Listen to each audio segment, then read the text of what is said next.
आदरणीय शिक्षक वृंद, उपस्थित पालक वर्ग आणि माझ्या प्रिय मित्रांनो, हे ऐका रे सगळेजण. आजचा दिवस आहे त्या असंख्य स्वातंत्र्य सैनिकांच्या त्यागाची आठवण करून देणारा दिवस, ज्यांनी हसत हसत आपल्या प्राणांची आहुती दिली आणि त्यामुळेच आज आपण स्वातंत्र्यामध्ये जगत आहोत आणि श्वास घेत आहोत. हे आपण नेहमी लक्षात ठेवायला हवे.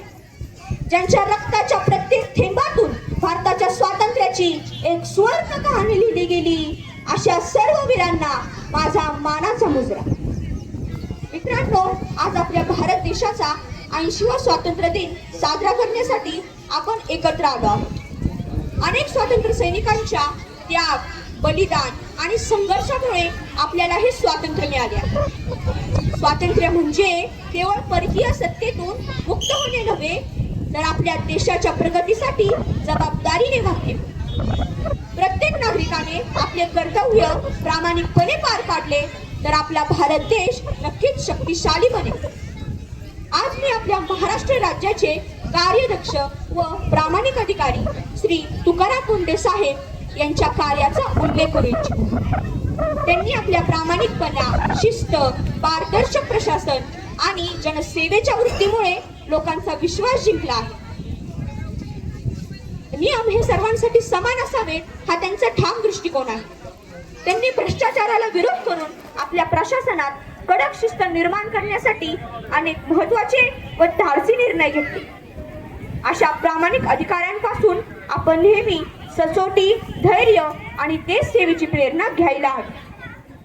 तसेच आज भारत वेगवेगळ्या क्षेत्रांमध्ये वेगाने प्रगती करत आहे.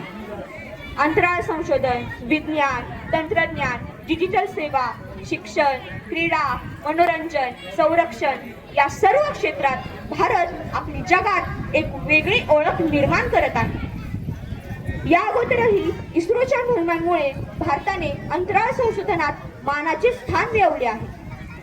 चंद्र, सूर्य आणि मंगळाचा अभ्यास करून भारताने विज्ञानात व तंत्रज्ञानात मानाचे स्थान मिळवले आहे. माझ्या आयुष्यातील अत्यंत आनंदाचा आणि अभिमानाचा क्षण म्हणजे राज्यस्तरीय इस्रो अंतराळ प्रदर्शन भेट परीक्षेत माझा राज्यात आल्यामुळे मला बेंगळूर येथे जाऊन तेथील अंतराळ विज्ञान जवळून जाणून घेण्याची संधी मिळाली आहे. आणि हे यश जरी माझे असले तरी त्यामागे माझ्या आई वडिलांचे संस्कार आणि माझ्या गुरुजनांचे आशीर्वाद आहेत. म्हणून आजच्या या दिवशी मी सर्व विद्यार्थ्यांना सांगू इच्छितो, आकाशाकडे फक्त पाहू नका, तर त्या आकाशात आपले भविष्य घडवण्याचे स्वप्न बघा. कारण ज्या देशातील मुलांच्या डोळ्यात स्वप्न असतात, त्या देशाच्या हातात उद्याचा इतिहास असतो. म्हणून आजच्या या पवित्र दिवशी आणि या तिरंग्यासमोर आपण एक संकल्प करूया की देश माझा आहे, जबाबदारी ही माझी आहे आणि भारताचे भविष्य घडवण्याची सुरुवात आजपासून माझ्यापासून आहे. मला एक असा भारत घडवायचा आहे जिथे प्रत्येक मुलाच्या डोळ्यात मोठे स्वप्ने असेल, जिथे प्रत्येक हाताला काम असेल, विज्ञान आकाशाला स्पर्श करेल, जिथे खेळाडूंच्या गळ्यात भारताची पदके असतील आणि जिथे संपूर्ण जग भारताकडे अभिमानाने पाहतील. कारण आम्ही फक्त भारताचे भविष्य नाही, आम्ही भारताचे वर्तमान आहोत आणि उद्याचा इतिहास घडवणारी शक्ती आहोत. म्हणून आजच्या या दिवशी आपण एक असा आवाज करूया जो फक्त दिल्लीपर्यंत नाही तर संपूर्ण जगापर्यंत पोहोचला पाहिजे.